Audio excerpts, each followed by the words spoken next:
ശിവന്റെ ശിഷ്യനും ശക്തിയുടെ ഉപാസകനും മഹാവിഷ്ണുവിൻ്റെ അവതാരവുമായ സാക്ഷാൽ പരശുരാമൻ. ഒരുപക്ഷെ നമ്മൾ കേരളീയർക്ക് ഒരുപാട് പ്രാധാന്യമുള്ള ഒരാൾ തന്നെയാണ് അദ്ദേഹം, അല്ലേ? നമ്മുടെ സ്വന്തം വടക്കുന്നാഥ ക്ഷേത്രം ഉൾപ്പെടെ കേരളത്തിൽ ഒരുപാട് ക്ഷേത്രങ്ങൾ അദ്ദേഹം സ്ഥാപിച്ചിട്ടുണ്ട്. അതുപോലെ കേരളത്തിൽ അങ്ങോളം ഇങ്ങോളം അദ്ദേഹത്തെ ചുറ്റിപ്പറ്റി ഒരുപാട് ഐതിഹ്യങ്ങളുണ്ട്. എന്തിനേറെ പറയുന്നു, ഇന്നും കളരി പ്രാക്ടീസ് ചെയ്യുന്ന സ്ഥലങ്ങളിൽ, കളരിത്തറകളിൽ പ്രവേശിക്കുമ്പോൾ ഒരു തവണയെങ്കിലും നമ്മൾ അദ്ദേഹത്തെ ഒന്ന് സ്മരിക്കാറുണ്ട്, അദ്ദേഹത്തെ നമസ്കരിക്കാറുമുണ്ട്. കാരണം കളരിയുടെ സ്ഥാപകനായി പറയുന്നതും അദ്ദേഹത്തെ തന്നെയാണല്ലോ. അതുകൊണ്ട് തന്നെ നമ്മളെല്ലാവരും അദ്ദേഹത്തെക്കുറിച്ച് അറിഞ്ഞിരിക്കണം. ഈ ഒരു സീരീസിൽ നമ്മൾ ഭഗവാൻ പരശുരാമനെ കുറിച്ചാണ് നോക്കാൻ പോകുന്നത്. മെയിനായിട്ട് പരശുരാമനും കാർത്തവീര്യാർജുനനുമായിട്ടുള്ള യുദ്ധവും അതിനെ ഫോളോ അപ്പ് ചെയ്ത് നടക്കുന്ന സംഭവങ്ങളുമൊക്കെയാണ് പറയുന്നത്. അപ്പോൾ നമ്മൾ ഈ ഒരു സീരീസ് പ്രിപ്പയർ ചെയ്യാനായിട്ട് ഞാൻ റെഫർ ചെയ്യുന്നത് ബ്രഹ്മാണ്ഡ പുരാണമാണ്. ബ്രഹ്മാണ്ഡ പുരാണത്തിലാണ് കുറച്ചുകൂടെ ഡീറ്റെയിൽ ആയിട്ടൊക്കെ കിടക്കുന്നത്. അപ്പോൾ അധികം വൈകിപ്പിക്കാതെ നമുക്ക് പരശുരാമൻ എന്ന ഈ സീരീസിൻ്റെ 1ാമത്തെ എപ്പിസോഡ് നോക്കാം. നമസ്കാരം, ഞാൻ വൈശാഖ്. ടെലിസ്കോപ്പിലേക്ക് സ്വാഗതം.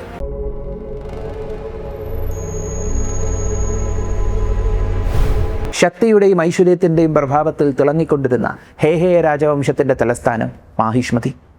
ആ ഒരു ദേശത്തിൻ്റെ ആ ഒരു ശക്തിയും പ്രതാപത്തിൻ്റെയും എല്ലാം മൂലകാരണമെന്ന് പറയുന്നത് അവരുടെ രാജാവായ സാക്ഷാൽ കാർത്തവീര്യാർജുനൻ തന്നെയായിരുന്നു. തൻ്റെ 1000 കൈകൾ കൊണ്ട് അദ്ദേഹം പിടിച്ചെടുത്ത ആ ഒരു പ്രൗഢിയിൽ, അഭിമാനത്തിൽ അവിടുത്തെ ജനങ്ങളെല്ലാവരും സന്തോഷത്തോടു കൂടി കഴിഞ്ഞിരുന്നു. കാരണം അവരെ സംരക്ഷിക്കാൻ അത്രയും ശക്തനായിട്ടുള്ള ഒരു രാജാവാണല്ലോ ഉള്ളത്. എന്നാൽ തൻ്റെ ശക്തിയിൽ പല സമയങ്ങളിലും കാർത്തവീര്യാർജുനന് അഹങ്കാരമുണ്ടായിരുന്നു. കാരണം സാക്ഷാൽ രാവണനെ പോലും പരാജയപ്പെടുത്തിയവനാണ് കാർത്തവീര്യാർജുനൻ. സാക്ഷാൽ ദത്താത്രേയൻ്റെ അനുഗ്രഹത്താൽ 1000 കൈകൾ ലഭിച്ച കാർത്തവീര്യാർജുനൻ്റെ മനസ്സിൽ അദ്ദേഹം ചിന്തിച്ചു കൊണ്ടിരുന്നത് കുറച്ച് ദിനങ്ങൾക്ക് മുൻപുണ്ടായ ചില സംഭവങ്ങളായിരുന്നു. കുറച്ച് ദിവസങ്ങൾക്ക് മുൻപ് കാർത്തവീര്യാർജുനനും പരിവാരങ്ങളും കൂടെ ചേർന്ന് വേട്ടയ്ക്ക് പോവുകയുണ്ടായി. അപ്പോൾ വേട്ടയെല്ലാം കഴിഞ്ഞ് തിരിച്ചു വരുന്ന വരവിൽ ഇവർ ഒരു മഹർഷിയുടെ ആശ്രമം കണ്ടു. അത് ഏതെങ്കിലും ഒരു മഹർഷിയുടെ ആശ്രമമല്ലായിരുന്നു, സാക്ഷാൽ ജമദഗ്നി മുനിയുടെ ആശ്രമമായിരുന്നു, ജമദഗ്നി മഹർഷിയുടെ ആശ്രമമായിരുന്നു. ഈ ജമദഗ്നി മഹർഷി എന്ന് പറയുമ്പോൾ ഭൃഗു മഹർഷിയുടെ ലീനിയേജിൽ വരുന്ന ആളാണ്. അപ്പോൾ അത് ജമദഗ്നി മഹർഷിയുടെ ആശ്രമമാണെന്ന് മനസ്സിലാക്കിയ ഉടനെ തന്നെ കാർത്തവീര്യാർജുനൻ അവിടെ പോവുകയും മഹർഷിയെ കാണുകയും അദ്ദേഹത്തെ വണങ്ങുകയും ഒക്കെ ചെയ്തായിരുന്നു. എന്നിട്ട് അവിടെ നിന്ന് ജമദഗ്നി മഹർഷി അവർക്ക് കുടിക്കാനും മറ്റും എല്ലാം കാര്യങ്ങളെല്ലാം സജ്ജമാക്കാനിറങ്ങി. ഈ സമയത്ത് ജമദഗ്നി മഹർഷിയോട് കാർത്തവീര്യാർജുനൻ പറഞ്ഞു, ഇല്ല, നേരം വൈകി തുടങ്ങി, എനിക്കിനി പെട്ടെന്ന് തിരിച്ചെൻ്റെ തലസ്ഥാനത്തിലേക്ക് പോകണം എന്ന് പറഞ്ഞു. അപ്പോൾ ജമദഗ്നി മഹർഷി പറഞ്ഞു, അല്ല രാജൻ, ഇവിടെ വന്ന സ്ഥിതിക്ക് എൻ്റെ അതിഥിയായി ഇവിടെ ഒരു ദിവസം കുറച്ചു നേരം തങ്ങിയിട്ട് പോയാൽ മതി എന്ന് പറഞ്ഞു. അങ്ങനെ നിർബന്ധിച്ചതിന് ശേഷം ജമദഗ്നി മഹർഷി തൻ്റെ ആശ്രമത്തിലുള്ള കാമധേനു എന്ന ദിവ്യമായ പശുവിൻ്റെ അടുത്ത് ചെന്നിട്ട് പറഞ്ഞു, ഇദ്ദേഹം എൻ്റെ അതിഥിയാണ്, ഇദ്ദേഹത്തിന് വേണ്ടതെല്ലാം ചെയ്തു കൊടുക്കാൻ. അവിടെയുള്ളവരെല്ലാവരും ഒരത്ഭുതത്തോടു കൂടി ഇങ്ങനെ നോക്കി നിന്നു. ദിവ്യമായ ഒരു പശുവാണെന്ന് കണ്ടാൽ അറിയാം, പക്ഷേ പശുവിൻ്റെ അടുത്ത് പോയി പറഞ്ഞാൽ എന്ത് കിട്ടാനാ? കുറച്ചു നേരം കഴിഞ്ഞപ്പോൾ ജമദഗ്നി മഹർഷിയും തൻ്റെ ശിഷ്യനും കൂടെ വന്ന് കാർത്തവീര്യാർജുനനോട് പറഞ്ഞു, അങ്ങേക്കും പരിവാരങ്ങൾക്കും വിശ്രമിക്കാനായിട്ടുള്ള സ്ഥലങ്ങൾ ഒരുക്കിയിട്ടുണ്ട്, ആ ദിശയിലേക്ക് പൊക്കോളാൻ പറഞ്ഞു. അപ്പോൾ ഇവരിത് എന്താ സംഭവം എന്നറിയാനായിട്ട് എല്ലാവരും കൂടെ പോയപ്പോൾ കാണുന്ന കാഴ്ച ഗംഭീരമായിട്ടുള്ളൊരു കൊട്ടാരം, സ്വർണവും രത്നങ്ങളും കൊണ്ടെല്ലാം അലങ്കരിച്ച ഗംഭീരമായ കൊട്ടാരം. അവിടെ രാജാവിനെ സേവിക്കാനായിട്ട് സേവകർ സഹിതമുണ്ട്. ഇത് കണ്ടു നിന്ന കാർത്തവീര്യാർജുനനും കൂടെയുള്ള ആളുകളുമെല്ലാം ഇതവരുടെ തലസ്ഥാനത്തെക്കാട്ടിയും ഗംഭീരമായിട്ടുള്ളൊരു സ്ഥലമാണല്ലോ എന്നുള്ളൊരു മൈൻഡിലായി. അങ്ങനെ കാർത്തവീര്യാർജുനനും പരിവാരങ്ങളുമെല്ലാം അവിടെ നല്ലതുപോലെ സുഖിച്ചു എന്ന് തന്നെ പറയണം. അന്നത്തെ ദിവസം രാത്രി കാർത്തവീര്യാർജുനൻ കിടന്നുറങ്ങിയ സമയത്തും തൻ്റെ കൂടെയുള്ള ആളുകൾ ഈ ഒരു വലിയ കൊട്ടാരവും ഇവിടുത്തെ സൗകര്യങ്ങളും എല്ലാം കണ്ട് അത്ഭുതപ്പെട്ട് നിന്നതായിരുന്നു അദ്ദേഹത്തിൻ്റെ മനസ്സിലുണ്ടായിരുന്നത്. അങ്ങനെ ആ ചിന്തയോടുകൂടി അദ്ദേഹം ഉറങ്ങി.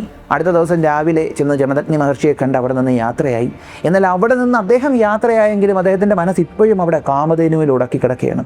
അങ്ങനെ പുറമേ നിന്നും ഉള്ളിൽ അദ്ദേഹത്തിനുണ്ടായതുമായിട്ടുള്ള ആഗ്രഹങ്ങളുടെ സമ്മർദ്ദത്തിന് വഴങ്ങേണ്ടി വന്നു അവസാനം കാർത്തവീര്യാർജുനന്. അദ്ദേഹം തൻ്റെ മന്ത്രിമുഖ്യനായ ചന്ദ്രഗുപ്തനോട് പറഞ്ഞു, പോയി കാമധേനുവിനെ കൊണ്ടുവരാൻ. ആദ്യം ചന്ദ്രഗുപ്തൻ പോയി കാമധേനുവിനെ ഇങ്ങനെ വേണം, മഹാനായിട്ടുള്ള ഹേഹേയ രാജവംശത്തിൻ്റെ എന്താ പറയുക തിലകം മഹാനായ കാർത്തവീര്യാർജുനൻ ഇങ്ങനെ ആവശ്യപ്പെട്ടു. അപ്പോൾ അദ്ദേഹം സമ്മതിച്ചില്ല, ജമദഗ്നി മഹർഷി സമ്മതിച്ചില്ല. ഏതൊക്കെ രീതിക്ക് പറഞ്ഞിട്ടും എന്തെല്ലാം തരാമെന്ന് പറഞ്ഞിട്ടും ജമദഗ്നി മഹർഷി സമ്മതിച്ചില്ല. അദ്ദേഹം പറഞ്ഞത്, കച്ചവടം ചെയ്യാനായിട്ട് ഞാനൊരു കച്ചവടക്കാരനല്ല, അതുകൊണ്ട് തന്നെ തരാൻ പറ്റത്തില്ല എന്നാ പറഞ്ഞേ. അവസാനം ബലമായി പിടിച്ചുകൊണ്ട് വരുന്നതിൻ്റെ കൂട്ടത്തിൽ ചന്ദ്രഗുപ്തൻ്റെ കൂടെ ഉണ്ടായിരുന്ന ആളുകൾ അദ്ദേഹത്തെ മർദ്ദിച്ചു വധിച്ചു എന്നാണ് പറഞ്ഞത്. അതായത് കൂട്ടം കൂടി നിന്ന് മർദ്ദിച്ചു. ആർക്കും ഒരു ഉപദ്രവവും ചെയ്യാതിരുന്ന അദ്ദേഹത്തെ, ജമദഗ്നി മഹർഷിയെ ദത്താത്രേയൻ്റെ അനുഗ്രഹത്തോടുകൂടി 1000 കൈകളുള്ള കാർത്തവീര്യാർജുനൻ്റെ കീർത്തി ലോകം മുഴുവനും പ്രസിദ്ധമായിരുന്നു. എന്നാൽ ആ ദിവസം കാർത്തവീര്യാർജുനൻ്റെ തലസ്ഥാനത്തിൽ അദ്ദേഹം തൻ്റെ മുറിയിൽ ഒരാശയക്കുഴപ്പത്തിലാണ് ഇരുന്നിരുന്നത്.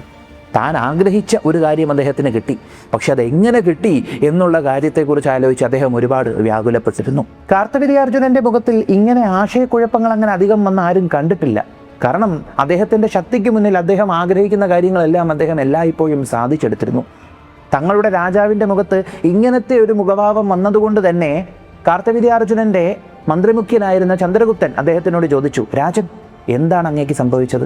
അങ്ങ് ആഗ്രഹിച്ചതുപോലെ കാമധേനുവിനെ ഞാൻ കൊണ്ടുവന്നില്ലേ? ഞാൻ ആദ്യം അങ്ങയുടെ പ്രതാപത്തെ വാഴ്ത്തി ജമദഗ്നി മഹർഷിയോട് ചോദിച്ചതാണ്.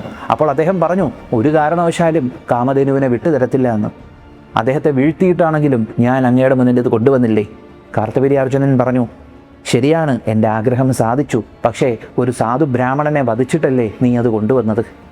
അത് ശരിയായിട്ടുള്ളൊരു കാര്യമായിട്ട് എനിക്ക് തോന്നുന്നില്ല. കാർത്തവീര്യാർജുനൻ്റെ സദസ്സിലുണ്ടായിരുന്ന ആളുകൾ അദ്ദേഹത്തിനോട് പറഞ്ഞു, ഒരു ബ്രാഹ്മണൻ്റെ കയ്യിൽ അതിരിക്കുന്നതിനെക്കാട്ടിയും അങ്ങയുടെ കയ്യിൽ ഇരിക്കുന്നതല്ലേ നല്ലത് എന്നിങ്ങനെ പല അഭിപ്രായങ്ങൾ അവർ പറഞ്ഞു. കുറേയൊക്കെ കാര്യങ്ങൾ കേട്ടപ്പോൾ കാർത്തവീര്യാർജുനനും ഒന്ന് തണുത്തു. അവിടെ ഉണ്ടായിരുന്ന സൈനികർ 2 പേർ പരസ്പരം സംസാരിച്ചു. അബദ്ധമായി പോയി കാണിച്ചത്. ജമദഗ്നി മഹർഷിയെ കൊല്ലേണ്ടതില്ലായിരുന്നു. അപ്പോൾ അടുത്തിരുന്ന സൈനികൻ ചോദിച്ചു, നീ എന്തിനാ പേടിക്കുന്നേ? പേടിക്കേണ്ട കാര്യമുണ്ടോ? ഒരു ബ്രാഹ്മണനല്ലേ, നമ്മൾ എന്തോ ചെയ്യാനായിട്ട്? നമ്മുടെ രാജാവിനെ കണ്ടില്ലേ, 1000 കൈകളുണ്ട്. ശരിയാണ്, 1000 കൈകളുണ്ട്. പക്ഷെ ആ 1000 കൈകളും കണ്ടം തുണ്ടമായിട്ട് വെട്ടിയെറിയാൻ കഴിയുന്ന ഒരു മകൻ അദ്ദേഹത്തിനുണ്ട്. ഇത് കേട്ടപ്പോൾ അയാൾ ചോദിച്ചു, മകനോ? മകനുണ്ടെങ്കിലും അദ്ദേഹം ഒരു ബ്രാഹ്മണനായിരിക്കത്തില്ലേ? നമ്മുടെ രാജാവ് ഒരു ക്ഷത്രിയനാണ്, അദ്ദേഹത്തിൻ്റെ ശക്തിയൊക്കെ കണ്ടില്ലേ, എന്ത് ചെയ്യാൻ? ഇത് കേട്ടപ്പോൾ ആ ഭടൻ പറഞ്ഞു, നീ ഇതെന്തറിഞ്ഞിട്ടായി പറയുന്നേ? അദ്ദേഹം യാഗാദി കർമ്മങ്ങളും തപസ്സും വേദപഠനവുമായിട്ട് മാത്രം ഒതുങ്ങിക്കൂടുന്ന ഒരു ബ്രാഹ്മണനല്ല. സാക്ഷാൽ മഹാദേവന്റെ ശിഷ്യനാണ്. അതും ആയോധനകലയിൽ മഹാദേവന്റെ ശിഷ്യൻ. അദ്ദേഹത്തിൽ നിന്നും ആയുധങ്ങൾ ലഭിച്ചിട്ടുള്ളവൻ. സാക്ഷാൽ മഹാദേവൻ അദ്ദേഹത്തിന് സമ്മാനമായി ഒരു പരശു നൽകിയിട്ടുണ്ട്. അത് ഏതെങ്കിലും ഒരു പരശുവല്ല, സാക്ഷാൽ മഹാദേവന്റെ തന്നെ പരശുവാണ് അദ്ദേഹത്തിന് ലഭിച്ചിട്ടുള്ളത്. ആ പരശു കൊണ്ട് മനുഷ്യരെയല്ല, ദാനവന്മാരെയാണ് അദ്ദേഹം അരിഞ്ഞു തള്ളിയത്. ആ പരശു ഏന്തിയ രാമനായതുകൊണ്ട് അദ്ദേഹത്തെ പരശുരാമൻ എന്നാണ് വിളിക്കുന്നത്. അങ്ങനെ ഒരു മകൻ അദ്ദേഹത്തിനുണ്ട്. നമ്മുടെ മന്ത്രിമുഖ്യൻ ബലമായി കാമധേനുവിനെ പിടിച്ചുകൊണ്ടുവരുന്ന സമയത്ത് അദ്ദേഹത്തിൻ്റെ കൂടെയുള്ള ആളുകളെ കൊണ്ട് ജമദഗ്നി മഹർഷിയെ അടിച്ചു വീഴ്ത്തുകയല്ലേ ചെയ്തത്? ആ സമയത്ത് പരശുരാമൻ അവിടെ ഉണ്ടായിരുന്നുവെങ്കിൽ കൈ പൊക്കുന്നതിന് മുമ്പേ എല്ലാത്തിൻ്റെയും കൈകൾ അവിടെ വീണേനെ. അറിയത്തില്ല എന്താ സംഭവിക്കാൻ പോണതെന്ന്. ഞാൻ ഒരുപാട് കാര്യങ്ങൾ അദ്ദേഹത്തെക്കുറിച്ച് കേട്ടിട്ടുണ്ട്. അതിനുശേഷം അവിടെ ഉണ്ടായ കാര്യങ്ങളൊന്നും കാർത്തവീര്യാർജുനനും കൂട്ടരും അറിഞ്ഞില്ല. അനക്കമില്ലാതെ കിടക്കുന്ന ജമദഗ്നി മഹർഷിയുടെ ശരീരത്തിനടുത്തോട്ട് ജമദഗ്നി മഹർഷിയുടെ ഭാര്യയായ രേണുക ഓടി വന്നു. അങ്ങനെ രേണുക അലമുറയിട്ട് കരഞ്ഞു തുടങ്ങിയപ്പോൾ ചുറ്റിനും ഒരുപാട് ദുർനിമിത്തങ്ങൾ കാണാനൊരുങ്ങി. ആ ദുർനിമിത്തങ്ങൾ കണ്ടത് രേണുകയല്ലായിരുന്നു, മറിച്ച് അവിടെ ഉണ്ടായിരുന്ന ക്ഷത്രിയരായിരുന്നു.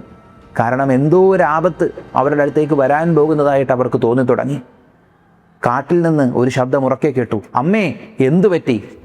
ആ ശബ്ദമെന്ന് പറയുമ്പോൾ ഒരേ സമയം പ്രതിയോഗികളെ കിടുകിട വിറപ്പിക്കാൻ ശേഷിയുള്ള ഒരു ശബ്ദവും അതുപോലെ ജ്ഞാനഗംഗ ശിഷ്യരിലേക്ക് ഒഴുകുന്നത് പോലത്തെ ഒരു ശബ്ദവുമായിരുന്നു. ഒരേ സമയം ഇത് രണ്ടും ആ ശബ്ദത്തിലുണ്ടായിരുന്നു. പെട്ടെന്നാണ് ആ കാട്ടിൽ നിന്ന് ഒരു രൂപം പുറത്തേക്ക് ഓടി ഇറങ്ങി വന്നത്. അദ്ദേഹത്തെ കാണാൻ വേഷഭൂഷാദികളെന്ന് പറയുമ്പോൾ ഏറെക്കുറെ ഒരു ബ്രാഹ്മണനെ പോലെയാണ്. പൂണൂലുണ്ട്, ബ്രാഹ്മണനെ പോലെ ധോത്തി ധരിച്ചിട്ടുണ്ട്. എന്നാൽ ഉത്തരീയമായി ഇട്ടിരുന്നത് ഒരു മാൻതോലായിരുന്നു. അദ്ദേഹത്തിൻ്റെ കൈകൾ കണ്ടാൽ ഒരിക്കലും ഒരു ബ്രാഹ്മണനാണെന്ന് പറയത്തില്ല. അവിടെ രുദ്രാക്ഷങ്ങൾ അണിഞ്ഞിട്ടുണ്ട്. പക്ഷേ ആ കൈകളെന്ന് പറയുമ്പോൾ ഒരു യോദ്ധാവിനെ പോലെ പേശികൾ പിടച്ചു നിന്നിരുന്ന കൈകളായിരുന്നു. ഒറ്റ നോട്ടത്തിൽ തന്നെ അദ്ദേഹം ശ്രേഷ്ഠനായ ഒരു ശാക്തയനാണെന്ന് മനസ്സിലാക്കാൻ കഴിയുന്നുണ്ട്. കാരണം അത്രത്തോളം ആ ഒരു വീരത അദ്ദേഹത്തിൻ്റെ മുഖത്ത് തെളിഞ്ഞു കാണുന്നുണ്ട്. എന്തും നോക്കി ദഹിപ്പിക്കാൻ പറ്റുന്നത്രത്തോളം തീക്ഷ്ണമായ കണ്ണുകൾ അദ്ദേഹം ഓടിയെടുത്ത് വന്നു. എന്നാൽ അദ്ദേഹം കാണുന്ന കാഴ്ച തൻ്റെ അച്ഛൻ്റെ ചലനമറ്റ ശരീരവും അടുത്തിരുന്ന് കരയുന്ന അമ്മയുമാണ്. അമ്മ ഉറക്കെ കരഞ്ഞു, മോനെ രാമ, കണ്ടില്ലേ നമുക്ക് വന്നു ഭവിച്ച ദുഃഖം? പരശുരാമനായിരുന്നു അത്. അദ്ദേഹം ഒന്നും മിണ്ടിയില്ല. അദ്ദേഹം മിണ്ടാതെ ഇങ്ങനെ നിന്നു. തൻ്റെ അമ്മ കരയുന്ന ഈ ഒരു കാഴ്ച, അച്ഛൻ്റെ അനക്കമില്ലാത്ത ശരീരം, ഇത് കണ്ട് അദ്ദേഹത്തിൻ്റെ ഹൃദയം പിടച്ചു, കണ്ണു നനഞ്ഞു. ഇത് ആകൃതവ്രണൻ, പരശുരാമൻ്റെ കൂടെ എപ്പോഴും നിഴൽ പോലുള്ള ഒരാളാണ് ഈ ആകൃതവ്രണൻ. ആകൃതവ്രണൻ പരശുരാമനോട് ചോദിച്ചു, രാമ, അങ്ങ് എന്താണ് ഈ കാണിക്കുന്നത്? ഈ സന്ദർഭത്തിൽ അങ്ങ് കരയുവാണോ? ഇത് അങ്ങേക്ക് ചേർന്നിട്ടുള്ള കാര്യമല്ല. എത്രയും പെട്ടെന്ന് ഇനി എന്താ ചെയ്യേണ്ടതെന്നുള്ള കാര്യം ആലോചിച്ചാലും ഉടനെ നമുക്ക് ഇനി എന്താന്ന് വെച്ചാൽ അത് നോക്കാമെന്ന് പറഞ്ഞു തീരുന്നതിന് മുൻപ് രേണുക കരഞ്ഞുകൊണ്ട് തൻ്റെ നെഞ്ചിലേക്ക് 21 തവണ ഞാൻ ഇടിച്ചു. സ്വന്തം അമ്മ തൻ്റെ കൺമുന്നിൽ ചലനമറ്റ് കിടക്കുന്ന അച്ഛൻ്റെ അടുത്തിരുന്നിട്ട് നെഞ്ചിൽ 21 തവണ ഞാൻ അടിച്ചപ്പോൾ അവിടെ ജ്ഞാനത്തെക്കാട്ടിയും പ്രവർത്തിച്ചത് വീരതയും ഉഗ്രതയുമായിരുന്നു. ആ ഉഗ്രതയോടെയും വീരതയോടെയും പരശുരാമൻ അവിടെ നിന്നുകൊണ്ട് ഉറക്കെ പറഞ്ഞു, എൻ്റെ അച്ഛനെ ഈ അവസ്ഥയിലാക്കിയവൻ ആരാണോ, എൻ്റെ അമ്മയുടെ കണ്ണീരിന് കാരണമായവൻ ആരാണോ, അവനെ അവൻ്റെ കുലത്തോടെ ഞാൻ മുടിക്കുന്നതായിരിക്കും. അവിടം കൊണ്ട് ഞാൻ അവസാനിപ്പിക്കില്ല. എൻ്റെ അമ്മ 21 തവണയാണ് അമ്മയുടെ നെഞ്ചിൽ ഞാൻ ഇടിച്ചത്. അതുകൊണ്ട് 21 തവണ ഭൂമി ചുറ്റി നടന്ന അഹങ്കാരികളായ ക്ഷത്രിയന്മാരെ കുലത്തോടെ ഞാൻ നശിപ്പിക്കുന്നതായിരിക്കും. ഇതെൻ്റെ പ്രതിജ്ഞയാണ്. ഞാൻ വെറും വാക്ക് പറയത്തില്ല, ചെയ്തിരിക്കും എന്ന് ഭഗവാൻ പരശുരാമൻ പറഞ്ഞു. ഇത് കേട്ട് രേണുക ഒന്ന് അന്താളിച്ചിങ്ങനെ നോക്കി. എന്നിട്ട് പരശുരാമൻ ഉടനെ, ഇപ്പോൾ പരശുരാമൻ്റെ മുഖത്ത് വിഷമമൊന്നുമില്ല, ആ ഒരു വീരതയാണ്. അച്ഛൻ്റെ ബാക്കിയുള്ള കർമ്മങ്ങൾ ചെയ്യാനായിട്ട് ചിത കൂട്ടാനും കാര്യങ്ങളുമൊക്കെ അവർ ചെയ്തു തുടങ്ങിയപ്പോഴത്തേക്കും രേണുക അവിടെ നിന്നുകൊണ്ട് തൻ്റെ മക്കളോട് പറഞ്ഞു, പരശുരാമനോടും സഹോദരന്മാരോടും പറഞ്ഞു, ചിതയൊരുക്കുമ്പോൾ നിങ്ങളുടെ പിതാവിൻ്റെ ചിതയിലേക്ക് ഞാൻ പ്രവേശിക്കും. എന്നെ നിങ്ങൾ ഒരിക്കലും അതിൽ നിന്ന് പിന്തിരിപ്പിക്കരുത്, എനിക്ക് അദ്ദേഹത്തിനൊപ്പം പോകണമെന്ന്. ഈ സമയം എന്ത് ചെയ്യണമെന്നറിയാത്തൊരവസ്ഥയിലായി മക്കളെല്ലാവരും. അവിടെ ഒരു അശരീരി കേട്ടു, രേണുകയെ ശാന്തയായാലും ഒരിക്കലും നീ അങ്ങനെ ചിതയിലേക്ക് പ്രവേശിക്കുമെന്നൊന്നും സത്യം ചെയ്യരുത്. കാരണം വിധി നിശ്ചിതമായി നടക്കേണ്ട ഒരു കാര്യത്തിന് ഒരു നിമിത്തം മാത്രമാണ് ഈ സംഭവം. അല്പനേരങ്ങൾക്ക് ശേഷം നിന്റെ ഭർത്താവായ ജമദഗ്നി വീണ്ടും ജീവിതത്തിലേക്ക് തിരിച്ചു വരും, കാത്തിരിക്കുക എന്ന് മാത്രമേ പറഞ്ഞോളൂ. അപ്പോൾ ഭർത്താവ് തിരിച്ചു വരുമെന്ന് കേട്ടപ്പോൾ രേണുകയ്ക്ക് ഒരുവിധം സമാധാനമായി. അങ്ങനെ പരശുരാമനും സഹോദരന്മാരും കൂടെ എല്ലാവരും അച്ഛൻ്റെ മൃദുശരീരം കൊണ്ട് കാറ്റ് തട്ടാത്തൊരു ഭാഗത്ത് ഇങ്ങനെ വെച്ചപ്പോൾ അവിടെ ഒരു ശബ്ദം കേട്ടു. ദിവ്യമായിട്ടുള്ളൊരു തേജസ് അവിടെ അനുഭവപ്പെട്ടു. സപ്തർഷികളിലെ ഭൃഗുമഹർഷിയായിരുന്നു അത്. ഭൃഗുമഹർഷിയുടെ പിൻഗാമികളാണ് ജമദഗ്നി മഹർഷിയും പരശുരാമനുമെല്ലാം. അതുകൊണ്ടാണ് അവരെ ഭാർഗവരെന്ന് വിളിക്കുന്നത്. പരശുരാമന് ഭാർഗവരാമൻ എന്ന് പേര് വരാനുള്ള കാരണവും അതാണ്. ഭൃഗുമഹർഷിയുടെ പിൻഗാമി ആയതുകൊണ്ട് ഭാർഗവൻ. അങ്ങനെ ഭൃഗുമഹർഷി വന്നു, കാര്യങ്ങളെല്ലാം ചോദിച്ചറിഞ്ഞു. കൂടുതൽ സംസാരിക്കാനൊന്നും നിന്നില്ല. അദ്ദേഹം എല്ലാവരോടും ശാന്തരാകാൻ പറഞ്ഞിട്ട് വളരെ ശക്തമായ ഒരു സങ്കല്പം കൊടുത്ത് മൃതസഞ്ജീവനി വിദ്യ പ്രയോഗിച്ചു. ഏതാനും നിമിഷങ്ങൾക്ക് ശേഷം ജമദഗ്നി മഹർഷി കണ്ണു തുറന്നു. അദ്ദേഹത്തിൻ്റെ ദേഹത്തു നിന്ന് മുറിപ്പാടുകളൊക്കെ മാറി അദ്ദേഹം പുതുജീവൻ കിട്ടിയതുപോലെ എണീച്ചു. എന്നിട്ട് ജമദഗ്നി മഹർഷി തൻ്റെ പൂർവീകനായ ഭൃഗുമഹർഷിയെ വണങ്ങിയിട്ട് പറഞ്ഞു, എനിക്കൊരു പുതിയ ജന്മം കിട്ടിയേക്കാണ്, എൻ്റെ കർമ്മങ്ങളെല്ലാം തീർന്നു എന്ന് പറഞ്ഞ് അദ്ദേഹം സന്തോഷിക്കുകയാണ് ചെയ്തത് ആ സമയം. പക്ഷെ അപ്പോഴും പരശുരാമൻ്റെ മുഖത്ത് നിന്ന് കോപം മാറുന്നില്ല. പരശുരാമൻ പറഞ്ഞു, 21 തവണ ഭൂമി ചുറ്റി നടന്ന് ക്ഷത്രിയ നിഗ്രഹം ഞാൻ ചെയ്തിരിക്കും. ഈ സമയം ജമദഗ്നി മഹർഷി തൻ്റെ പുത്രന് ജ്ഞാനോപദേശം കൊടുത്തു, അങ്ങനെ ചെയ്യരുത്, അതിൽ നിന്ന് നീ പിന്മാറണം, ശാന്തിയായിട്ട് കാര്യങ്ങൾ ഹാൻഡിൽ ചെയ്യണം എന്ന അർത്ഥത്തിൽ അദ്ദേഹം കുറച്ച് കാര്യങ്ങൾ പറഞ്ഞു. അപ്പോൾ പരശുരാമൻ എന്താ പറഞ്ഞതെന്നറിയോ, അർഹതയില്ലാത്തവന്മാരോട് ശാന്തി കാണിക്കേണ്ട കാര്യമില്ല. ഇവിടെ പീസ്, ശാന്തിയല്ല വേണ്ടത്, ഇത് ശസ്ത്രമുയർത്തേണ്ട സമയമാണ്. ശസ്ത്രമുയർത്ത തന്നെ ചെയ്യും, ഞാനെടുത്ത പ്രതിജ്ഞ നിറവേറ്റിയിരിക്കുമെന്ന് പറഞ്ഞു. അങ്ങനെ പരശുരാമൻ തൻ്റെ പിതാവിൻ്റെ നിർദ്ദേശപ്രകാരം ബ്രഹ്മലോകത്ത് പോയി ബ്രഹ്മാവിനെ കാണാൻ. ബ്രഹ്മാവിനെ ചെന്ന് കാര്യങ്ങൾ ധരിപ്പിച്ചു. ഇങ്ങനെ 21 തവണ ഞാൻ ക്ഷത്രിയ നിഗ്രഹം ചെയ്യാനായിട്ട് പ്രതിജ്ഞ എടുത്തിട്ടുണ്ട്, അതിൻ്റെ കാരണങ്ങൾ ഇതൊക്കെയാണ്. കാർത്തവീര്യാർജുനൻ കാരണം ഇത്രയും വലിയൊരു അപമാനവും ദുഃഖവും എനിക്കും എൻ്റെ കുടുംബത്തിനും ഉണ്ടായി. എൻ്റെ അച്ഛനെ അത്രത്തോളം അവർ വേദനിപ്പിച്ചു, എൻ്റെ അമ്മ ഇങ്ങനെ 21 തവണ നെഞ്ചിലടിച്ച് കരഞ്ഞു, എല്ലാ കാര്യങ്ങളും വ്യക്തമായി പറഞ്ഞു. അങ്ങനെ ബ്രഹ്മദേവൻ കുറച്ച് കാര്യങ്ങൾ പരശുരാമനോട് പറയുകയാണ്. പരശുരാമനുമായി സംസാരിച്ചു കൊണ്ടിരുന്ന ഓരോ നിമിഷവും ബ്രഹ്മദേവന് വ്യക്തമായി അറിയാമായിരുന്നു പരശുരാമൻ എത്രത്തോളം തൻ്റെ പ്രതിജ്ഞയിൽ ദൃഢമായി ഉറച്ചു നിൽക്കുകയാണെന്നുള്ള കാര്യം. അങ്ങനെ ബ്രഹ്മദേവൻ പരശുരാമനോട് പറഞ്ഞു, നിൻ്റെ പ്രതിജ്ഞ നിനക്ക് പൂർത്തിയാക്കാൻ പറ്റണമെങ്കിൽ, നിൻ്റെ കർമ്മം നിനക്ക് കംപ്ലീറ്റ് ചെയ്യാൻ പറ്റണമെങ്കിൽ, നീ ഉദ്ദേശിച്ച കാര്യം നിറവേറ്റണമെങ്കിൽ നീ ചെയ്യേണ്ടത് മഹാദേവനെ ചെന്ന് കണ്ട് അനുവാദം വാങ്ങുക. കാരണം ഒട്ടുമിക്ക രാജാക്കന്മാരും മഹാദേവൻ്റെ ഭക്തരാണ്, മഹാദേവൻ്റെ സേവകരാണ്. അപ്പോൾ അവരെയൊക്കെ വധിക്കണമെങ്കിൽ 21 തവണ ഭൂമി ചുറ്റി നടന്ന് ക്ഷത്രിയ നിഗ്രഹം ചെയ്യുമെന്നല്ലേ പറഞ്ഞേ. അങ്ങനെ ചെയ്യണമെങ്കിൽ മഹാദേവൻ്റെ അനുവാദം വാങ്ങണം. എന്നിട്ട് ബ്രഹ്മദേവൻ ഒരു കാര്യവും കൂടെ പറയുന്നുണ്ട്. ഒരു കവചമുണ്ട്, ത്രൈലോക്യ വിജയ കവചം. ആ മന്ത്രം മഹാദേവനിൽ നിന്ന് നേടുക, ഒപ്പം അദ്ദേഹം നിനക്ക് പാശുപതാസ്ത്രവും നൽകും. ഇത്രയും നിൻ്റെ കയ്യിലുണ്ടെങ്കിൽ നിനക്ക് വിജയം ഉറപ്പ്. അതുകൊണ്ട് പോയി തപസ് ചെയ്യുക, ശിവലോകത്ത് പോയി മഹാദേവനെ കാണാൻ പറഞ്ഞു. അങ്ങനെ ബ്രഹ്മലോകത്തിൽ നിന്ന് പരശുരാമൻ ശിവലോകത്തിലേക്ക് പോയി. എന്നാൽ ശിവലോകത്ത് പോയപ്പോൾ അവിടെ പ്രവേശിച്ചപ്പോൾ തന്നെ വല്ലാത്തൊരു അനുഭൂതിയായിരുന്നു. അവിടെ മുഴുവനും സിദ്ധന്മാരുണ്ടായിരുന്നു, പാശുപത വ്രതം അനുഷ്ഠിച്ചിരുന്ന ആളുകളുണ്ടായിരുന്നു. അവിടെ എന്ന് പറയുമ്പോഴത്തേക്കും ഗംഭീരമായിട്ടുള്ളൊരു അന്തരീക്ഷമായിരുന്നു. ഒരുപാട് തൂണുകൾ, സ്വർണങ്ങൾ, രത്നങ്ങൾ, ഇതൊക്കെ ഉണ്ടായിരുന്നു ശിവലോകത്ത്. അവിടെ പോയി കാണുന്ന കാഴ്ചയായി പറയുന്നത്. അത്രത്തോളം ആളുകൾ അവിടെ നിന്ന് മഹാദേവനെ സ്തുതിക്കുന്നുണ്ടായിരുന്നു. ഈ ആളുകളെന്ന് പറയുമ്പോൾ മനുഷ്യരല്ല, ദേവതകളായിരുന്നു, ദേവകളുണ്ടായിരുന്നു. അപ്പം ഇത്ര പേരവിടെ ഇങ്ങനെ നിൽക്കുകയാണ്. അവിടെ ഭൂതഗണങ്ങളുണ്ടായിരുന്നു, സിദ്ധന്മാരുണ്ടായിരുന്നു, ഋഷിവര്യന്മാരുണ്ടായിരുന്നു. എല്ലാവരും ഭക്തിയോടുകൂടി അവിടെ നിന്നുകൊണ്ട് ശിവസ്തുതികൾ ഇങ്ങനെ ചൊല്ലിക്കൊണ്ടിരിക്കുകയാണ്. അപ്പോൾ അവിടെ എത്തിയിട്ട് ശിവലോകത്തിൻ്റെ കവാടത്തിന് മുന്നിൽ 2 ഭൂതഗണങ്ങൾ നിൽപ്പുണ്ടായിരുന്നു. മഹാദേവൻ്റെ അവിടുത്തെ ദ്വാരപാലകന്മാരെ പോലെയാണ് ആ 2 ഭൂതഗണങ്ങൾ നിന്നിരുന്നത്. അവരുടെ ഒരു രൂപം എന്ന് പറയുമ്പോൾ ദേഹത്ത് ഭസ്മം പൂശിയിട്ടുണ്ടായിരുന്നു, വികൃതമായിട്ടുള്ള ചുമന്ന കണ്ണുകളായിരുന്നു, ദംഷ്ട്രങ്ങളുണ്ടായിരുന്നു, പുലിത്തോലെടുത്തിട്ടുണ്ടായിരുന്നു. അവരോട് ചെന്നിട്ട് പരശുരാമൻ തൻ്റെ ഗുരുവിനെ കാണാൻ പോകണം പറയുകയാണ്. ഞാൻ മഹേശ്വരനെ കാണാനാണ് വന്നത്, സാക്ഷാൽ മഹാദേവനെ കാണാനാണ് വന്നത്. ഉള്ളിൽ ചെന്ന് അദ്ദേഹത്തിൻ്റെ അനുവാദം വാങ്ങി വന്ന് എന്നെ ഉള്ളിലോട്ട് കടത്തി വിടണം എന്ന് അദ്ദേഹം പറഞ്ഞു ബഹുമാനത്തോടെ. ഉടനെ തന്നെ ഈ 2 ഭൂതഗണങ്ങളും ഉള്ളിലേക്ക് പോയി. കുറച്ചിടം കഴിഞ്ഞ് തിരിച്ചു വന്നപ്പോൾ പറഞ്ഞു, മഹാദേവൻ അങ്ങേ കാണാൻ തയ്യാറാണ്, വരാൻ പറഞ്ഞു എന്ന് പറഞ്ഞു. പരശുരാമൻ അകത്ത് കയറിയപ്പോൾ കാണുന്ന കാഴ്ച മനോഹരമായിട്ടുള്ള ഒരു സഭ, അതിമനോഹരമായിട്ടുള്ള ഒരു സഭ. അവിടെ എങ്ങും സിദ്ധന്മാരും ഋഷിവര്യന്മാരും ഒക്കെ ഉണ്ടായിരുന്നു. അവിടെ എങ്ങും കേൾക്കാൻ കഴിയുന്നത് പഞ്ചാക്ഷരം മാത്രം, നമഃശിവായ മാത്രമേ അവിടെ കേൾക്കാൻ കഴിയുന്നുള്ളൂ. ആരുടെയോ മുന്നിൽ ഒരു ക്ലാസ് അറ്റൻഡ് ചെയ്യുന്നത് പോലെ ഒരുപാട് ഋഷിവര്യന്മാരും സിദ്ധന്മാരും ഇരിക്കുന്നുണ്ട്. പരശുരാമൻ മുന്നോട്ടേക്ക് നടക്കുകയാണ്. അദ്ദേഹം അപ്പം കണ്ടു, ഗാംഭീര്യത്തോടുകൂടി അവിടെ അദ്ദേഹം ഇരിക്കുന്നു. പുലിത്തോലാണ് എടുത്തേക്കുന്നത്, സ്ഫടികം പോലെ നിറമുള്ള ശരീരം. 1 അല്ല 5 തലകളാണ് ഉള്ളത്, 5 ശിരസുകൾ, ജടാമകുടം കെട്ടിപ്പൊക്കിയേക്കുന്ന പോലെ, കിരീടം വെച്ചേക്കുന്നത് പോലെ ജടാമകുടം കെട്ടിപ്പൊക്കിയേക്കുന്ന 5 ശിരസുകൾ, വെട്ടിത്തിളങ്ങുന്ന ചന്ദ്രക്കലയുണ്ട്. ഓരോ മുഖത്തും 3 കണ്ണുകൾ, അങ്ങനെ 15 കണ്ണുകൾ. ഈ 5 ശിരസുകൾക്കും പേരുണ്ട്. സദ്യോജാതമുഖം, വാമദേവമുഖം, ഈശാനമുഖം, അഘോരമുഖം, തത്പുരുഷമുഖം, ഇങ്ങനെ 5 മുഖങ്ങൾ. ഈ 5 മുഖങ്ങളുണ്ടല്ലോ, ഈ 5 മുഖങ്ങളോടുകൂടെ ചേർന്ന് കാണാത്ത ഒരു മുഖവും കൂടെ ചേർത്താണ് തന്ത്രത്തിലെ 6 ആൺനായങ്ങൾ വരുന്നത്. അങ്ങനെ 5 മുഖങ്ങൾ.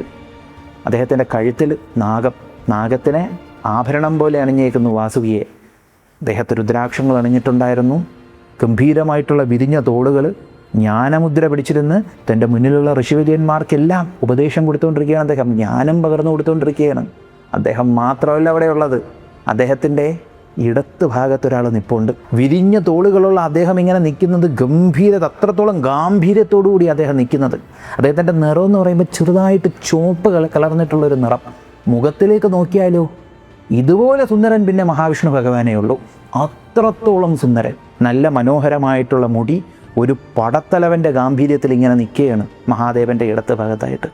അദ്ദേഹം മഞ്ഞ വസ്ത്രമാണ് എടുത്തേക്കുന്നത്, കയ്യിലൊരു ശക്തിവേലും ഉണ്ടായിരുന്നു, സാക്ഷാൽ മുരുകനായിരുന്നു അത്. അതേപോലെ മഹാദേവൻ്റെ വലതുവശത്തൊരാൾ നിൽപ്പുണ്ട്, എല്ലാവർക്കും പ്രിയങ്കരനായവൻ. അദ്ദേഹമില്ലാതൊരു പൂജ നടക്കത്തില്ല, എല്ലാ മംഗളകാര്യങ്ങളിലും അദ്ദേഹം വരുന്നുണ്ട്. സാക്ഷാൽ ഗണേശനായിരുന്നു അത്, ഗണപതി ഭഗവാനായിരുന്നു അത്. ഗണപതി ഭഗവാൻ മഹാദേവൻ്റെ റൈറ്റ് സൈഡിൽ നിൽപ്പുണ്ട്. തീർന്നില്ല, മഹാദേവൻ്റെ ഇടത്തെ തുടയിൽ ഒരാൾ ഇരിപ്പുണ്ട്. ഈ ലോകത്തിലെ ഏറ്റവും വലിയ സൗന്ദര്യങ്ങളെല്ലാം കൊണ്ട് കൂട്ടിവെച്ചാലും അതിനെക്കാട്ടിയും 1000 മടങ്ങ് സൗന്ദര്യമുണ്ട് അവിടെ. ആ മുഖത്ത് സൗന്ദര്യമുണ്ട്, മാതൃത്വമുണ്ട്, ഉഗ്രതയുണ്ട്, വീരതയുണ്ട്, പ്രൊട്ടക്ഷനായിട്ടുള്ള മനോഭാവമുണ്ട്, കരുണയുണ്ട്. അങ്ങനെ എല്ലാം നിറഞ്ഞ സൗന്ദര്യമായിട്ടുള്ള മുഖം. അലങ്കാരഭൂഷണങ്ങളെല്ലാം അണിഞ്ഞ്, കിരീടവും അണിഞ്ഞ് മഹേശ്വരൻ്റെ ഇടത്തെ തുടയിൽ ഇരിക്കുന്നത് ആരാണ്? സാക്ഷാൽ ദുർഗാദേവി. ഇവരെ എല്ലാവരെയും കണ്ടു. മുന്നിലോട്ട് നോക്കിയപ്പോൾ അവിടെ നന്ദികേശ്വര സ്വാമിയുണ്ട്, മഹാകാലനുണ്ട്, വീരഭദ്രനുണ്ട്. ചുറ്റിനും നോക്കിയപ്പോൾ ഭൈരവന്മാരുണ്ട്, രുദ്രന്മാരുണ്ട്, യോഗിനിമാരുമുണ്ട്. ഈ കാഴ്ചയെല്ലാം ഇങ്ങനെ കൺകുളിർക്കെ കണ്ട് പരശുരാമൻ അവിടെ പോയി നിന്ന് മഹാദേവനെ സ്തുതിച്ചു. മഹാദേവൻ പതുക്കെ സംസാരിച്ചു തുടങ്ങി. ചെറുപ്പക്കാരനായ ബ്രാഹ്മണ, നീ ആരാണെന്ന് എല്ലാവരോടും പറഞ്ഞു കൊടുത്താലും. അങ്ങനെ അദ്ദേഹം പറഞ്ഞു താൻ ആരാണെന്നുള്ള കാര്യം. മഹാദേവൻ ചോദിച്ചു, എന്തിനാ വന്നത്? പരശുരാമൻ കാര്യം പറഞ്ഞു. കാർത്തവീര്യാർജുനനെ വധിക്കണം, 21 തവണ ഭൂമി ചുറ്റി നടന്ന് ക്ഷത്രിയ നിഗ്രഹം നടത്തണം, ഇതാണ് ലക്ഷ്യം. അത് സാധിക്കാനായിട്ട് മഹാദേവനിൽ നിന്ന് അനുവാദം വാങ്ങാനാണ് വന്നത്, അനുഗ്രഹം വാങ്ങാനാണ് വന്നത് എന്ന് പറഞ്ഞു.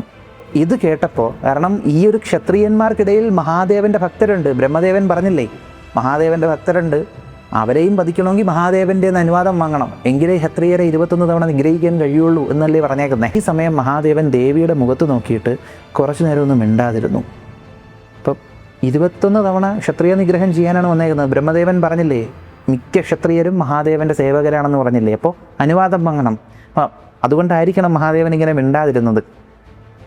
ഇത് കണ്ടുടനെ ദേവി പെട്ടെന്ന് ചിരിച്ചു. ദേവി അങ്ങ് അട്ടഹസിക്കുകയാണ്. എന്നിട്ട് പറഞ്ഞു, ആ ഒരു ദേഷ്യത്തിൻ്റെ പുറത്ത് എന്തിനാ ഇങ്ങനൊരു സത്യപ്രതിജ്ഞ എടുക്കാൻ പോയത്? ഇത്രയും റാഷായിട്ടുള്ളൊരു തീരുമാനം എടുത്തത് എന്തുകൊണ്ടാണ്? എന്തിനാ അങ്ങനെ ഒരു തീരുമാനം എടുക്കാൻ പോയത്? കാർത്തവീര്യാർജുനനെ നിനക്ക് വധിക്കാൻ കഴിയുമോ? കാലങ്ങൾക്ക് മുൻപേ ശ്രീഹരി മഹാവിഷ്ണു ഭഗവാൻ, ദേവിയുടെ സഹോദരൻ, കാർത്തവീര്യാർജുനന് ഒരു കവചം നൽകിയിട്ടുണ്ട്, അതുപോലെ തന്നെ ഒരു വേലും നൽകിയിട്ടുണ്ട്. രാവണനെപ്പോലും പറപ്പിച്ചവനാ കാർത്തവീര്യാർജുനൻ. അവനെ എങ്ങനെ നീ വധിക്കും? മഹാദേവനെ കൊണ്ടല്ലാതെ മറ്റാർക്കെങ്കിലും അവനെ വധിക്കാൻ കഴിയുമോ എന്ന് ദേവി ചോദിച്ചു. ദേവി ഇങ്ങനെ സംസാരിച്ചുകൊണ്ടിരിക്കുകയാണ്. ഇവിടെയാണ് നമ്മൾ ശ്രദ്ധിക്കേണ്ട ഒരു കാര്യം. കാലാകാലങ്ങളിൽ സ്ത്രീകളെ അടിച്ചമർത്തുന്ന പല രീതികളും ഡയലോഗുകളും നമ്മൾ കേട്ടിട്ടുണ്ട്. എന്നിട്ട് ഇവരൊക്കെ പോയി മഹാദേവനെ തൊഴുവും. ആ മഹാദേവൻ ഇപ്പോൾ റിയാക്ട് ചെയ്യുന്ന രീതി കേട്ടോ. ദേവി സംസാരിക്കുകയല്ലേ, മഹാദേവൻ ദേവിയോട് ചോദിക്കുക, അനുവാദം ചോദിക്കുക, സംസാരിച്ചു കഴിഞ്ഞെങ്കിൽ ഞാൻ സംസാരിക്കട്ടെ എന്ന്. അത് മര്യാദ കണ്ടോ? സ്വന്തം വൈഫ് സംസാരിച്ചുകൊണ്ടിരിക്കുന്നു, വൈഫ് സംസാരിച്ച് കഴിഞ്ഞതിന് ശേഷം സംസാരിക്കട്ടെ എന്ന് അനുവാദം ചോദിക്കുകയാണ് അദ്ദേഹം. മാനേഴ്സ്, മര്യാദ, അദ്ദേഹം അത് ചോദിക്കുക. അപ്പോൾ ദേവി ചിരിച്ചുകൊണ്ട് തലയാട്ടി. അനുവാദം വാങ്ങിയിട്ട് മഹാദേവൻ പറഞ്ഞു, ഈ ഒരു പറച്ചിലെല്ലാം ഉണ്ട് പരശുരാമ, ഇന്നു മുതൽ നീ എനിക്ക് സ്കന്ദന് തുല്യമാണ്. അതിലുണ്ടല്ല. കാരണം എന്താണോ, മഹാദേവൻ അത്രയ്ക്ക് ഇഷ്ടമാണ് സുബ്രഹ്മണ്യ സ്വാമിയെ. അപ്പോൾ നീ എനിക്ക് സ്കന്ദന് തുല്യമാണെന്ന് പറഞ്ഞാൽ അതൊരു ബിഗ്ഗസ്റ്റ് അച്ചീവ്മെൻ്റാണ് മഹാദേവൻ്റെ അടുത്ത് പോകുന്ന ഒരാൾക്ക്. അത്രയും വേണ്ടപ്പെട്ട ആളായി. മഹാദേവൻ പറഞ്ഞു, നിൻ്റെ ഉദ്യമം അത് നടക്കും, നിനക്ക് ലക്ഷ്യപ്രാപ്തി ഉണ്ടാകും. നിനക്ക് ഞാനൊരു കവചം നൽകാൻ പോവുകയാണ്, ഒരു ദിവ്യ കവചം നൽകാൻ പോവുകയാണ്, അതിൻ്റെ മന്ത്രങ്ങൾ ഞാൻ നൽകാൻ പോവുകയാണ്. കവചം എന്ന് പറയുമ്പോൾ ഫിസിക്കലായിട്ടുള്ള ഒരു വസ്തു എന്നതിനെക്കാട്ടിയും ഒരു മന്ത്രമായിട്ട് കണ്ടുകൊള്ളുക. അപ്പോൾ ഒരു മന്ത്രവും കവചവും ഞാൻ നിനക്ക് തരാൻ പോവുകയാണ്. അതുകൊണ്ട് തന്നെ കുട്ടിക്കളി പോലെ കാർത്തവീര്യാർജുനനെ നിനക്ക് വധിക്കാൻ സാധിക്കും എന്ന് പറഞ്ഞു. നിനക്ക് ലക്ഷ്യപ്രാപ്തി ഉണ്ടാകും എന്ന് പറഞ്ഞ് ത്രൈലോക്യ വിജയ കവചം നൽകി. ആ കവചത്തിൻ്റെ മന്ത്രങ്ങളും നൽകി. ഈ ത്രൈലോക്യ വിജയ കവചം പേര് തന്നെ ശ്രദ്ധിച്ചോ, 3 ലോകങ്ങളിലും വിജയം നേടാൻ പറ്റും എന്നാണ് അതിൻ്റെ അർത്ഥം. അപ്പോൾ ത്രൈലോക്യ വിജയ കവചത്തിൻ്റെ മന്ത്രവും ത്രൈലോക്യ വിജയ കവചവും കൊടുത്തു. എന്നിട്ട് തീർന്നില്ല, നാഗപാശം കൊടുത്തു, എന്നിട്ട് ആഗ്നേയാസ്ത്രം കൊടുത്തു, വായവ്യാസ്ത്രം കൊടുത്തു, വാരുണാസ്ത്രം കൊടുത്തു, ഗന്ധർവാസ്ത്രം കൊടുത്തു, ഗരുഡാസ്ത്രം കൊടുത്തു, എന്നിട്ട് ജൃംഭണാസ്ത്രം എന്ന പേരുള്ളൊരു അസ്ത്രവും കൊടുത്തു. ജൃംഭണാസ്ത്രം പ്രയോഗിച്ചാൽ പ്രതിയോഗി കോട്ടുമായിട്ട് ഉറങ്ങിയങ്ങ് വീഴും, ഉറക്കം തൂങ്ങിയങ്ങ് വീഴും. അങ്ങനെ അത് ജൃംഭണാസ്ത്രം കൊടുത്തു. തീർന്നില്ല, ബ്രഹ്മാസ്ത്രം കൊടുത്തു. ബ്രഹ്മാസ്ത്രത്തിനോടൊപ്പം നാരായണാസ്ത്രം കൊടുത്തു. എന്നിട്ട് ഒരു വേല് കൊടുത്തു, ഒരു ഗദ കൊടുത്തു, ഒരു കോടാലി, ഫ്രഷായിട്ടൊരു പുതിയ കോടാലിയും കൂടെ കൊടുത്തു. ഓൾറെഡി പരശുവും കയ്യിലുണ്ട്, മഹാദേവൻ കൊടുത്ത വില്ലും കയ്യിലുണ്ട്, ഇത് രണ്ടും കയ്യിലുണ്ട്. ഇതിൻ്റെ കൂട്ടത്തിൽ ഗദയും കൊടുത്തു, ഒരു വേല് കൊടുത്തു, എന്നിട്ട് 2 ആവനാഴികൾ കൊടുത്തു, അമ്പൊടുങ്ങാത്ത ആവനാഴികൾ കൊടുത്തു, എന്നിട്ട് ത്രിശൂലവും കൊടുത്തു. ഇതിന് പുറമെ ഒട്ടുമിക്ക എല്ലാ ശാസ്ത്രങ്ങളും അതൊക്കെ പ്രയോഗിക്കാനുള്ള വിധികളും കൊടുത്തു. ഇതിനൊക്കെ പുറമെ പാശുപതാസ്ത്രവും കൊടുത്തു.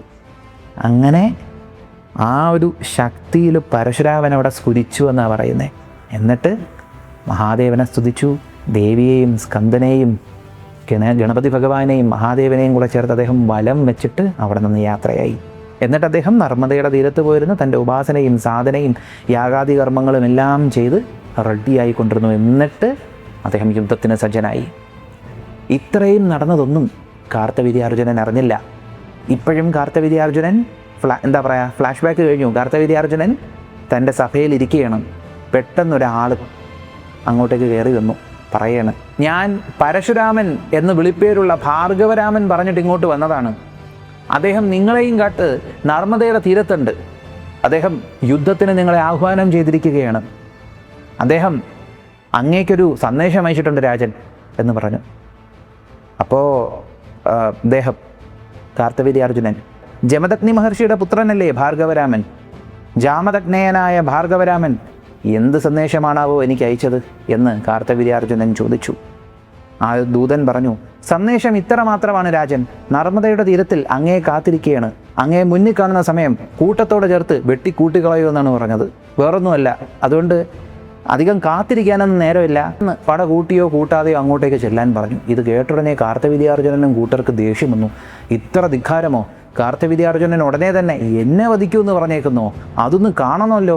എന്നിട്ട് ഉടനെ കാർത്തവീര്യാർജുനൻ തൻ്റെ പടത്തലവനെ വിളിച്ചിട്ട് പറഞ്ഞു, സൈന്യം മുഴുവനും സജ്ജമാക്ക്. നമ്മൾ പടയിളകി വരുന്നത് കാണുമ്പോൾ തന്നെ അവൻ മനസ്സിലാക്കട്ടെ എന്തിനെയാണ് വിളിച്ചു വരുത്തുന്നതെന്ന്. അങ്ങനെ 1000 അക്ഷൗഹിണി എന്നാണ് പറയുന്നത് കേട്ടോ. ഈ 1000 എന്നൊക്കെ പറയുമ്പോഴത്തേക്കും ലിറ്ററൽ മീനിങ് എടുക്കേണ്ട കാര്യമില്ല. എണ്ണി തിട്ടപ്പെടുത്താൻ പറ്റാത്തത്രത്തോളം സൈന്യമെന്ന് മാത്രം സങ്കല്പിക്കുക. അങ്ങനെ എണ്ണമറ്റ അക്ഷൗഹിണികളുമായിട്ട് കാർത്തവീര്യാർജുനൻ സൈന്യത്തിനെ സജ്ജമാക്കി. കാർത്തവീര്യാർജുനൻ ഗംഭീരമായിട്ടുള്ള കവചം എടുത്തണിഞ്ഞു, പടക്കോപ്പുകളെല്ലാം എടുത്തു, തൻ്റെ വില്ലും ആയുധങ്ങളും എല്ലാം എടുത്ത് ഗംഭീരമായിട്ടുള്ള ആ രഥത്തിൽ കയറി അങ്ങോട്ടേക്ക് പാഞ്ഞു. കൂട്ടത്തിലുള്ള ആളുകൾ സംസാരിക്കുന്നു, ഒരു മഹർഷിയുടെ പുത്രൻ ഇത്ര ധൈര്യമോ? അതാരാണാവോ? ഒന്നറിയണമല്ലോ. എന്നാൽ പരശുരാമൻ്റെ കഥകൾ കേട്ടിട്ടുള്ള ആളുകൾ ഇപ്പോഴേ കിടുകിട വിറച്ചു തുടങ്ങി. ദാനവന്മാരെ മഴുകൊണ്ട് വെട്ടിക്കൂട്ടിയ ആളാണല്ലോ. അപ്പോൾ എന്താ ഉണ്ടാവാൻ പോകുന്നതെന്ന് അറിയാതെ എല്ലാവരും നിന്നപ്പോഴും കാർത്തവീര്യാർജുനൻ ആ കലി അടങ്ങിയില്ല. അങ്ങനെ ഇവർ നർമ്മദയുടെ തീരത്തെത്തിക്കൊണ്ടിരുന്നപ്പോഴത്തേക്കും അവിടെ സൈന്യമൊന്നും കാണുന്നില്ല. 2 പേര്, ആകൃതവർണ്ണനും ഒപ്പം പരശുരാമനും. അവിടെ നർമ്മദയുടെ തീരത്തുള്ള ആ ഒരു പേരാലിൻ്റെ ചുവട്ടിൽ ഒരാളിങ്ങനെ ഇരിക്കുന്നുണ്ടായിരുന്നു. അദ്ദേഹം എന്തോ മന്ത്രങ്ങൾ ചൊല്ലുന്നുണ്ടായിരുന്നു. നല്ല മസിലൊക്കെ ഇങ്ങനെ പെട്ടച്ച് കിടക്കുന്ന ശരീരം, ദേഹത്ത് മാൻതോല് കൊണ്ട് പുതച്ചിട്ടുണ്ടായിരുന്നു, ധോത്തി ഉടുത്തിട്ടുണ്ടായിരുന്നു. അദ്ദേഹം ഇങ്ങനെ ഇരുന്ന് ജപിക്കുകയാണ്. ഇവരിങ്ങനെ അടുത്തെത്തിയെന്ന് മനസ്സിലാക്കിയ ഉടനെ അദ്ദേഹം അവിടെ നിന്ന് എണീച്ചു. ആ എണീച്ച് വിരിഞ്ഞ നെഞ്ചോടുകൂടി ഇങ്ങനെ നിൽക്കുന്ന നിപ്പ് കണ്ടപ്പോൾ തന്നെ സൈന്യത്തിലുള്ള കുറേ സൈനികർ നല്ലതുപോലെ ഭയന്നു. ജപം കഴിഞ്ഞ് പൂർത്തിയാക്കി കൈകൾ രണ്ടും ഇങ്ങനെ ഒന്ന് വിരിച്ചു വെച്ചപ്പോൾ ദേഹമൊന്ന് തിളങ്ങി. അദ്ദേഹം ഏതോ കവചം ചൊല്ലിയതാണത്. ത്രൈലോക്യ വിജയം ഇവിടെ ഒരു കവചം ചൊല്ലിയെന്ന് പറയുന്നില്ല, ഞാൻ ഇതിൻ്റെ ആഡ് ചെയ്ത് പറഞ്ഞതാണ്. അങ്ങനെ അദ്ദേഹം അവിടെ എണീച്ചു. എന്നിട്ട് പതുക്കെ മുമ്പോട്ടേക്ക് നടന്നിട്ട് ഒരു കൈ ഇങ്ങനെ പിന്നിൽ വെച്ചിട്ടുണ്ട്. ഉറക്കെ അവിടെ നിന്ന് ചോദിച്ചു, പട കണ്ട് പേടിയാവുന്നുണ്ടോ? അതോ യുദ്ധത്തിന് മുതിരുക തന്നെയാണോ ഉദ്ദേശം? ഒന്നും മിണ്ടിയില്ല. കൈ ഇങ്ങനെ മുമ്പോട്ടെടുത്തു. കയ്യിലാകട്ടെ മലവെട്ടി പൊളിക്കാൻ പറ്റുന്ന രീതിയിലുള്ള ദിവ്യമായിട്ടുള്ളൊരു പരശു. ഉടനെ കാർത്തവീര്യാർജുനൻ്റെ സൈഡിൽ നിന്ന് നല്ല തടിമിടുക്കുള്ള ഒരു 10 മല്ലന്മാരെ പോലെ തോന്നിക്കുന്ന യോദ്ധാക്കൾ ആയുധവും എടുത്ത് പരശുരാമന് നേരെ പാഞ്ഞു. രാജാക്കന്മാരെല്ലാം ചിരിച്ചുകൊണ്ടിരിക്കുകയാണ്. പരശുരാമൻ ഭയക്കാതെ അവിടെ ഒരു നിപ്പ് നിന്നു. അവരടുത്തെത്തിയ ഉടനെ അനായാസമായി ഒന്ന് ഒഴിഞ്ഞു മാറി മഴുകൊണ്ട് ഒരൊറ്റ വീശി 3 എണ്ണത്തിൻ്റെ തല തെറിച്ചു. ബാക്കിയുള്ളതിനെ പരശുരാമൻ അവരുടെ ആയുധങ്ങൾ അവർക്ക് കൈ ഉയർത്താൻ പറ്റുന്നതിനെക്കാട്ടി വേഗതയിൽ ഒഴിഞ്ഞു മാറി അവരെയും വെട്ടി വീഴ്ത്തി. ഒരു 2 സെക്കൻഡ് കൊണ്ട് ആ 10 പേരെയും പരശുരാമൻ അവിടെ കഥ കഴിച്ചു. എന്നിട്ട് അവിടെ നിന്നുകൊണ്ട് പരശുരാമൻ ഉറക്കെ ഒന്ന് അലറിയിട്ട് ഹരഹര മഹാദേവ എന്നും പറഞ്ഞൊരു നിപ്പങ്ങ് നിന്നു. ആ നിപ്പിൽ കാർത്തവീര്യാർജുനൻ്റെ പട നടുങ്ങി. ഗംഭീരമായിട്ടുള്ള യുദ്ധത്തിൻ്റെ ആരംഭം. ബാക്കി അടുത്ത എപ്പിസോഡിൽ.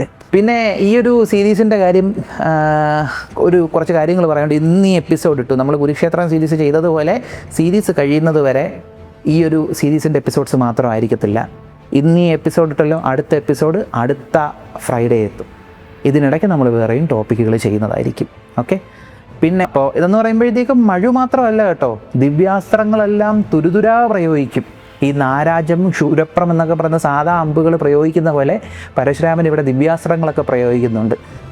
മനുഷ്യാവതാരം എടുത്തിട്ടുള്ള ആളുകളുടെ യുദ്ധങ്ങളുണ്ടല്ലോ, ആ യുദ്ധങ്ങളിലേക്ക് വെച്ച് ഭീകരമായിട്ടുള്ള യുദ്ധങ്ങളിൽ ഒന്നാണ് പരശുരാമൻ്റെ പോരാട്ടം. മഹാഭാരതത്തിലുള്ള യോദ്ധാക്കൾ പോരാടിയതിനെക്കാട്ടി അതിഭീകരമായാണ് പരശുരാമൻ്റെ പോരാട്ടം വരുന്നത്. അപ്പോൾ ഈ ഒരു വീഡിയോ നിങ്ങൾക്ക് ഇഷ്ടമായെന്ന് വിശ്വസിക്കുന്നു. നിങ്ങളുടെ അഭിപ്രായങ്ങളൊന്ന് കമൻറ്റ് ചെയ്തേക്കുക.